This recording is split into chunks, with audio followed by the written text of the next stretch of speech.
श्री स्वामी समर्थ. यंदा 2026 आपल्यासाठी खूप खास असणार आहे. कारण 2026मध्ये धोंड्याचा महिना, ज्याला आपण अधिक मास, पुरुषोत्तम मास किंवा मलमास म्हणून ओळखतो, तर तो आलेला आहे. शास्त्रामध्ये या महिन्याला पुरुषोत्तम मास म्हणून विशेष महत्त्व दिलं आहे.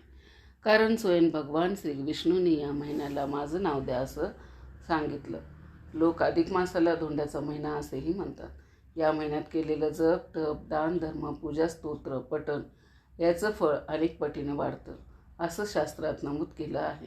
तर आजच्या व्हिडिओमध्ये आपण या वर्षातील सर्वात विशेष, सर्वात पुण्यदायी मानला जाणारा हा अधिक मास म्हणजेच पुरुषोत्तम मास हा नेमका कधी सुरू होतो, कधी संपतो, त्याचं महत्त्व काय आणि या महिन्यात नेमकं काय करावं, कोणत्या चुका टाळाव्यात, तसेच या महिन्यामध्ये कोणकोणत्या वस्तू महत्त्वाच्या तिथी आलेल्या आहेत हे आपण आजच्या व्हिडिओमध्ये पाहणार आहोत. याबद्दलची संपूर्ण माहिती आज मी तुम्हाला अगदी सोप्या भाषेत देणार आहे. तर व्हिडिओ स्किप न करता शेवटपर्यंत नक्की ऐका. वर्षाला 12 महिने असतात, जानेवारी ते डिसेंबर. मग हा एक्स्ट्राचा धोंड्याचा महिना येतो कसा आणि हे कसं ठरवतात, कशावरून ठरवतो हा धोंड्याचा महिना? चला तर मग जाणून घेऊया. तुम्हाला ही एक गोष्ट माहिती आहे का? आपल्या वैदिक पंचांगात अधिक मास लीप वर्षामध्ये 1 दिवस वाढतो, पण आपल्या हिंदू पंचांगात 1 दिवस संपूर्ण महिना वाढतो. हे का होते? कारण चंद्रवर्ष आणि सूर्यवर्ष यांच्यात जो फरक आहे तो जुळवण्यासाठी हा आंतरिक महिना जोडला जातो. चंद्र 12 वर्षाची प्रदक्षिणा साधारण 28-29 दिवसात पूर्ण करतो, तर सूर्य एका राशीत जवळजवळ 30 ते 31 दिवस थांबतो. दुसरीकडे भारतीय गणना पद्धतीनुसार सौर वर्षात 365 दिवस आणि चंद्रवर्षात 354 दिवस असतात. अशा प्रकारे एका वर्षात चंद्र आणि सौर वर्षात 11 दिवसाचा फरक असतो आणि 3 वर्षात हा फरक 33 दिवसाचा होतो. हे 33 दिवस 3 वर्षांनी अतिरिक्त महिना बनतात. हे अतिरिक्त 33 दिवस एका महिन्यात जोडले जातात, ज्याला अधिक मास असं नाव देण्यात आलेलं आहे. असं केल्याने व्रत उत्सवाची तारीख अनुकूल राहते. तसेच पंचांग किंवा हिंदू कॅलेंडरचे सूर्य आणि चंद्रवर्षाच्या गणनेवर आधारित आहे. अधिक मास हा चंद्रवर्षाचा अतिरिक्त भाग आहे, जो 32 महिने 16 दिवस आणि 8 तासाच्या फरकाने तयार होतो. हे अंतर भरून काढण्यासाठी किंवा सूर्य आणि चंद्रवर्ष यांच्या संतुलन निर्माण करण्यासाठी अधिक मास येतो. जगातील प्रत्येक जीव हा 5 घटकांनी बनलेला आहे: जल, अग्नी, आकाश, वायू आणि पृथ्वी. ज्या काळात व्यक्ती धार्मिक कार्यासह ध्यान, योग इत्यादीद्वारे आपल्या शरीरात उपस्थित असलेल्या या पंचमहाभूताचा समतोल स्थापित करण्याचा प्रयत्न करतो, तो काळ म्हणजे अधिक मास. म्हणूनच अधिक मासादरम्यान केलेल्या कामांनी दर 3 वर्षांनी परमशुद्धता प्राप्त केल्यानंतर व्यक्ती नवीन ऊर्जेने भरून जातो. इंग्रजी महिन्यानुसार सांगायचं झालं तर 2026मध्ये अधिक महिना हा मेमध्ये आलेला आहे. 17 मे 2026 वार रविवार या दिवशी अधिक मासाला सुरुवात होत आहे.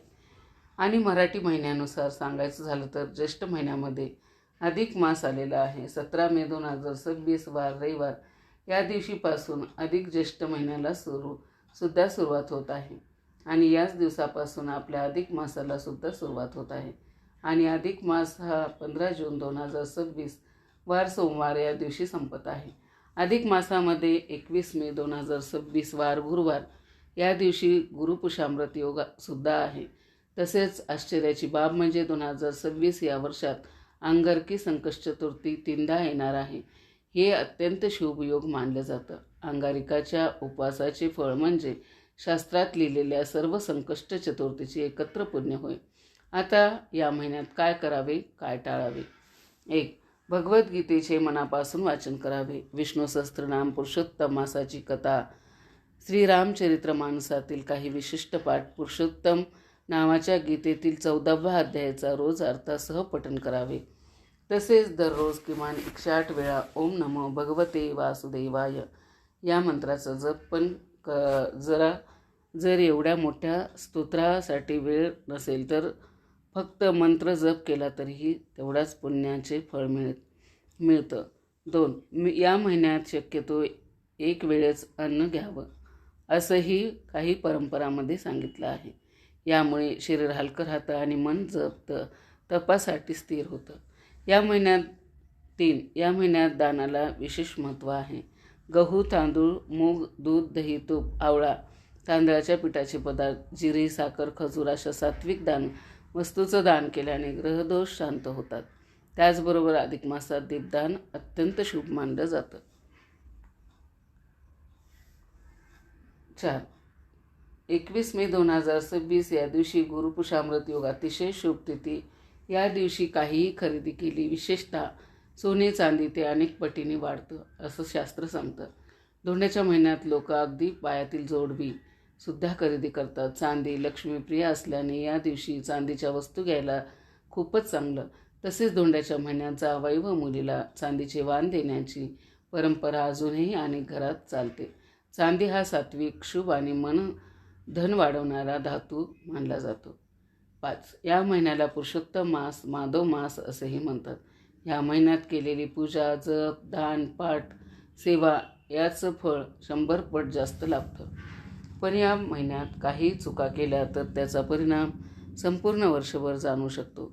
म्हणूनच आज आपण जाणून घेणार आहोत अधिक मासात कोणत्या चुका अजिबात करू नयेत आणि कोणत्या गोष्टी केल्याने पुण्य कमी होते. 1. लग्न, साखरपुडा, गृहप्रवेश, नामकरण, मुंडन, मोठी मंगल कार्य, ग्रहशांती ही कामे या काळात टाळली जातात. तसेच या महिन्यात मांसाहार, मद्यपान, कांदा, लसूण आणि उडदाचे पदार्थही खाऊ नयेत. तसेच कोणत्याही नवीन कामाची सुरुवात अधिक मासात करू नये. साधारणतः नवीन कामे, नवीन घरे, नवीन दाराची सुरुवात, नामकरण, गृह प्रवेश, लग्न, मुंज, वास्तुशांती अशी मोठी शुभकार्ये टाळली जातात. तसेच विहीर, बोरिंग, तलाव खणणे असे काम करू नये, कारण हा महिना उपासना आणि आत्मशुद्धीचा आहे. 2. हा महिना शांततेचा, जपाचा, सेवेचा आहे. भांडण केल्यास पुण्य नष्ट होते असे म्हणतात.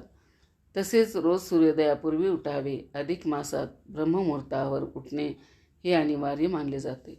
उशिरापर्यंत झोपणे पुण्य कमी करते. देवघर, देवाची मूर्ती अस्वच्छ ठेवू नये. 3. तिखट वाणी, निंदा, चुगली अजिबात करू नये. अधिक मासात निंदा, वाईट बोलणे टाळल्यास पुण्य खूप वाढतं. वाईट बोलल्यास पुण्य क्षीण होतं. 4. विशेषतः अधिक मासात घरातील कचरा साफ करणे अत्यंत शुभ आहे. काटकसर न करता जास्तीत जास्त दान करावे, कारण अधिक मासात दानाचं पवित्र फळ 100 पट वाढतं. दान टाळणे म्हणजे पुण्य गमावणे. जास्त खर्च, दिखाऊपणा टाळा. हा महिना जोरात खर्च करण्याचा नसून साधेपणा आणि मर्यादेचा आहे. 5.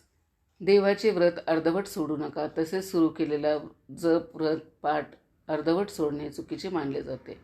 मांस, मद्य, तिखट, राग वाढवणारे अन्न टाळा. अधिक मासात तामसिक आहार पुण्य कमी करतो. 6. बघा, या महिन्यात घरात अंधार ठेवू नका. संध्याकाळी दीप लावणं अत्यंत शुभ असते. तसेच वडीलधाऱ्यांचा अपमान अजिबात करू नका. वृद्धांचा अभिमान हा सर्वात मोठा दोष. या महिन्यात तो अधिक गंभीर मानला जातो. उपवास, दान, पारायण, गरिबांना अन्नदान याची सेवा अवश्य करा. अधिक मास हा फक्त एक जादा महिना नाही, हा जीवन बदलवणारा, कर्मशुद्ध करणारा, पुण्य वाढवणारा काळ आहे. या छोट्या चुका टाळल्या तर घरात सुख येईल, अडथळे दूर होतील, मानसिक शांती मिळेल, धन समृद्धी वाढेल आणि सर्वात महत्त्वाचं म्हणजे भगवान श्रीहरीची कृपा तुमच्यावर राहील. हिंदू धर्मातील अत्यंत पवित्र मानल्या गेलेल्या अधिक मास किंवा पुरुषोत्तम मास बद्दल एक पौराणिक कथा जाणून घेणार आहोत, जी आपल्याला या महिन्याचे खरे महत्त्व पटवून देईल. फार वर्षापूर्वी नहुष नावाचा एक अत्यंत पराक्रमी आणि शक्तिशाली राजा होता. त्याच्याकडे अफाट संपत्ती होती. त्याने अनेक मोठे यज्ञ केले होते, दान धर्म केले होते, पण त्याला एक मोठा दुर्गुण होता, गर्व. त्याला त्याच्या पुण्याईचा आणि सत्तेचा प्रचंड अहंकार होता. राजा नहुषने अनेक दानधर्म केले, पण त्याला अधिक मासाचे महत्त्व कधीच समजले नाही. जेव्हा जेव्हा अधिक मास येईल तेव्हा तो त्याकडे दुर्लक्ष करी. त्याने कधीही त्या पवित्र महिन्यात विशेष पूजा किंवा दान केले नाही. त्याला वाटले, मी नेहमीच दान करतो, मग या वेगळ्या महिन्याचं काय महत्त्व? काळानुसार राजा नहुषचा मृत्यू झाला. त्याच्या पाप पुण्याचा हिशोब झाला. त्याच्या पुण्याच्या तुलनेत त्याचा अहंकार आणि अधिक मासाकडे केलेले दुर्लक्ष हे खूप मोठे पाप ठरले.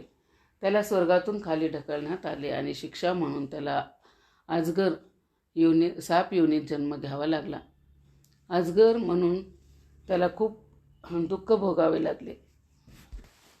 अनेक वर्ष नंतर जेव्हा पांडव वनवासात होते तेव्हा बलवान भीम एका अजगराच्या तावडीत सापडला. तो अजगर दुसरा तिसरा कोणी नसून शापित राजा नहुष होता. जेव्हा युधिष्ठिर तिथे आले तेव्हा अजगराने आपली संपूर्ण कथा सांगितली. युधिष्ठिर हे धर्माचे आणि शास्त्राचे मोठे जाणकार होते. त्यांनी नहुषला सांगितले, हे राजा, तुझ्याकडे सर्व काही होते, पण तू अधिक मासाचे महत्त्व ओळखले नाहीस. त्या महिन्यात केलेले साधे दानही सामान्य महिन्यातील मोठ्या दानापेक्षा श्रेष्ठ असते. तुझ्या पापाचे मूळ तिथेच आहे. युधिष्ठिराच्या शब्दांनी नहुषला ज्ञान प्राप्त झाले. त्याने मनोभावे पश्चाताप केला आणि अधिक मासात भगवान विष्णूची पूजा आणि नामस्मरण केले. त्याच्या खऱ्या मनाच्या भक्तीमुळे आणि पश्चातापामुळे त्याला अजगराच्या रूपातून मुक्ती मिळाली आणि त्याला पुन्हा स्वर्गात स्थान मिळाले. या कथेचा बोध काय? अधिक मास हा केवळ कॅलेंडरचा अतिरिक्त महिना नाही, तर तो आपल्या पापाचा क्षय करण्याची आणि भक्ती वाढवण्याची एक सुवर्ण संधी आहे. या महिन्यात केलेले छोटेसे सत्कर्मही भगवान विष्णूंना प्रिय असते. तर आजच्या व्हिडिओमध्ये तुम्हाला अधिक महिन्याची माहिती पूर्ण कशी वाटली? आवडली असेल तर कमेंट करून नक्की सांगा. चॅनलवरती जर नवीन असाल तर चॅनलला सबस्क्राईब करा. शेवटपर्यंत माझा व्हिडिओ ऐकला त्याबद्दल आपल्या सर्वांचे मनापासून आभार. श्री स्वामी समर्थ. ओम नमो भगवते वासुदेवाय.